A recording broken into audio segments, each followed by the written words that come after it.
چھوٹے تینوں ہمیشہ سے اس وقت بھی میرے پاس آتے جب انہیں رقم کی ضرورت ہوتی۔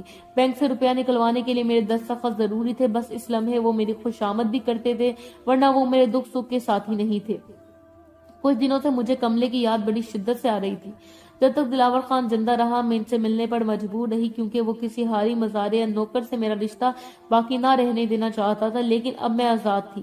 اب تو ہر دم یہی جی چاہتا تھا کہ کسی طرح پڑ لگ جائیں اور میں اڑ کر کملے کے پاس جا پہنچوں۔ آخر کار ایک دن میں نے اپنے سارے بیٹوں کو بتا دیا کہ میں تمہارے بھائی کملے کے بغیر نہیں رہ سکتی اور اس سے ملنا چاہتی ہوں۔ میرا یہ کہنا تھا کہ سارے لڑکے سیخپا ہو گئے اور خفا ہونے لگے کہ کہاں میں ایک ایسی بات سے منہ نہ نکالوں جو ان کے خاندان کے وقار کی شایان شان تھی۔ میں مایوس ہو گئی، سوچا کہ اس طرح تو کبھی اپنے کملے سے نہ مل سکوں گی، لہٰذا میں ان سب سے چھپ کر ہی کملے سے ملنے کا منصوبہ بنایا۔ جب پہلی بار اس کے سامنے گئی تو وہ ہکا بکا رہ گیا، جلدی سے چارپائی سے اٹھ کر میرے قدموں میں بیٹھ گیا۔ اس کے آنسو میرے پیروں پر گرنے لگے، وہ اتنا رویا کہ میرا دامن تڑ ہو گیا۔ بڑا دکھ ہوا اس کی حالت دیکھ کر۔ میری ممتا نے خود سے شرما کر میرے دوپٹے کے پلو میں منہ چھپا لیا۔ کیسی ماں تھی میں کہ اتنے طویل عرصے تک بھی اپنے لگتے جگر کو فراموش کیے رکھا، مگر کملے نے مجھے ایک لمحے کو نہ بھلایا۔ بھیگی آواز میں بتایا کہ میری حویلی کے اس نے ہزاروں چکر کاٹے، مجھ سے ملنے کو بڑے جتن کیے، میں خان کی زمین پر نوکر ہونے کی کوشش کی، دلاور خان کو سفارش کرائی، مگر خان نے مجھ تک ان اطلاعات کو پہنچنے نہ دیا۔ میرے بڑے نصیب کے وہ مجھ سے نہ مل سکا۔ ماں میں تو تیری صرف ایک جھلک دیکھنے کو اپنی جان تک دے سکتا تھا۔ وہ سسک سسک کر فریاد کر رہا تھا اور میرا دل اس کی ہر سسکی پر لہو لہو ہو رہا تھا۔ اس روز بھی میں جی بھر کے روئی تھی، وہ مجھے آنے نہ دیتا تھا، بار بار پاؤں پکڑ کر کہتا تھا ماں اللہ کے لیے اب تو نہ جا، میرے دل میں یہ بڑی حسرت ہے کہ تو اب میرے ساتھ رہے اور میں عمر بھر تیرے قدموں میں بیٹھا رہوں، آخری دم تک تیری خدمت کروں۔ ماں میں غریب ضرور ہوں لیکن ہوں تو تیرا بیٹا، تیرے لیے اتنا کما کر لے آؤں گا کہ تو آرام سے زندگی کے باقی دن گزار لے گی۔ کملے کا پیار، اس کی باتیں، اس کی حسرتیں اور بھولا پن، ہر بات میرے دل میں ترازو ہو رہی تھی، اور اس کے میلے کچلے پھٹے پرانے کپڑے اور کھردرے ہاتھ پاؤں، اس کا دیہاتی پن، ہر شے میرے سینے میں زخم ڈال رہی تھی۔ میرے پانچوں بیٹے تو عیش و آرام میں تھے، ہر ایک کے پاس اپنی گاڑی، اپنا مکان، اپنی زمین تھی، مگر میرے اس پھول کے تن پر کپڑے تک سالم نہ تھے۔ میں اس کی بد نصیبی پر حیران تھی کہ جس نے کملے سے ماں باپ کا پیار چھین لیا، جس کو سخت مشقت کے باوجود پیٹ بھر کر کھانا نصیب نہ تھا، بڑی مشکل سے اس نے مجھ کو جانے دیا، دور تک چھوڑنے پیچھے آیا، بار بار التجا کر کے کہتا ماں اللہ کے لیے اب نہ جا، میری غربت سے نہ ڈر، میں اتنی محنت کروں گا کہ تو سکھی رہے گی۔ میں گھر لوٹتی تو میرے بیٹے مجھ سے دو دو ہاتھ کرنے آئے تھے، ان کو علم ہو گیا تھا کہ میں کملے سے ملنے گئی تھی۔ سب نے مجھ سے جھگڑا کیا اور اپنی جائیداد طلب کی جن کا باپ میرے نام کر گیا تھا۔ وہ میرے شرعی حق بھی مجھ کو نہ دینا چاہتے تھے، شاید ان کو ایک خطرہ محسوس ہوا کہ میں کہیں اپنے حصے کی جائیداد کملے کو نہ دے دوں۔ میں نے بغیر کسی ہیلو ہجرت یہ بھی پانچوں میں تقسیم کر دی، کیونکہ یہ ان کے باپ کا ورثہ تھا، میرے بعد بھی ان کو ملنا تھا۔ اس کے بعد انہوں نے فیصلہ سنایا کہ میں نے چونکہ ان کی عزت کا خیال نہیں کیا اور معمولی ہاری لے کر گھر چلی گئی، لوگوں کو بھی علم ہو گیا کہ ان کا سوتیلا بھی کوئی بھائی ہے جس کے باعث ان کی بے عزتی ہوئی، لہٰذا وہ میرے پاس نہیں آئیں گے۔ مجھ کو بڑا دھچکا لگا۔ میرے اپنے بچے جن کو میں نے جنم دیا، پالا پوسا، آج دولت کے گھمنڈ میں مجھ کو ہی آنکھیں دکھا رہے تھے، اس لیے آئندہ میں ہمیشہ کے لیے کملے کو بھول جاؤں اور کبھی دوبارہ اس سے ملنے کی جرات نہ کروں۔ یہ بھی وہ بھول گئے کہ جیسے میں ان کی ماں ہوں اس کی بھی ہوں۔ اب جبکہ میں اپنے پہلے بیٹے سے مل چکی تھی، ممتا کی مرجھائی کو نبل پھر سے تازہ ہو گئے تھے، اب میں پھر بھی ان سے ملے بغیر نہیں رہ سکتی تھی۔ میں نے فیصلہ کر لیا کہ جوانی میں نے ان بچوں کو دی جو دلاور خان کے بچے تھے، تو بڑھاپا اپنے غریب بیٹے کو دوں گی۔ میں نے پھر بھی عید کے دن تک انتظار کیا، جب عید کے روز بھی یہ پانچوں میرے پاس نہ آئے تو دل بری طرح ٹوٹ گیا، اور پھر میں نے دلاور خان کے گھر کو چھوڑ دینے کی تیاری باندھی۔ جو نقدی زیورات تھے وہ میں ان لڑکوں کے تایا کو بلا کر ان کے حوالے کیے کہ یہ پانچوں میں برابر تقسیم کر دیجیے گا، تاکہ میرے بعد وہ ان چیزوں کے لیے بھی نہ لڑتے رہیں۔ میرا عمرہ کرنے کا ارادہ ہے اور زندگی اور موت کا پتہ نہیں ہے، انہوں نے ایسا ہی کیا۔ امانتیں وارثوں کو پہنچ گئیں۔ میں 2 جوڑے کپڑے کے ساتھ کملے کے گھر آ گئی اور پھر ہم عمرے پہ چلے گئے۔ میرے بیٹے نے کچھ پیسے اپنی محنت سے جمع کیے تھے، وہ اپنی رقم سے میرے ہمراہ گیا۔ کملا تنہا رہتا تھا، باپ مر چکا تھا، اب اس کو میری اور مجھے اس کی ضرورت تھی۔ میں جانتی تھی دلاور خان کی اولاد ہونے کے ناطے وہ اس غریب کو کبھی اپنا بھائی تسلیم نہیں کریں گے، کیونکہ وہ کملے کی سماجی کمزور حیثیت کو اپنی عزت پر دھبا سمجھتے تھے، لہٰذا میں خود ان سے دور رکھنا چاہتی تھی۔ کملے نے باپ کا 5 مرلے کا گھر بیچ دیا اور ہم شہر آ بسے۔ یہاں اس نے محنت مزدوری کی، وہ اپنی حلال کی کمائی سے اپنا اور میرا پیٹ پالنے لگا۔ سمجھتی تھی کہ میرے لڑکوں کو کا غصہ وقتی ہے، کبھی نہ کبھی ضرور ایک دن خود مجھ سے ملنے آئیں گے، مگر وہ نہ آئے۔ ان کی جدائی کا غم ضرور ہے، لیکن اب مجھے اپنی ممتا کی دولت اپنی غریب بیٹے پر نچھاور کرنی ہے، تاکہ میں اس کے کچے گھر کی میں عزت اور سکون سے مر سکوں۔ اور یہ کہ کھویا ہوا بیٹا مل گیا، لیکن میرے 5 بچے کھو گئے۔ پہلے کملے کے لیے بے سکون تھی، اب ان کے لیے بے سکون رہتی ہوں۔ عورت کی بھی کیا قسمت ہے، اس کو کہیں سکون نہیں ملتا۔ سکھی بھی ہوں تو اولاد کا کوئی نہ کوئی دھڑکا لگا رہتا ہے۔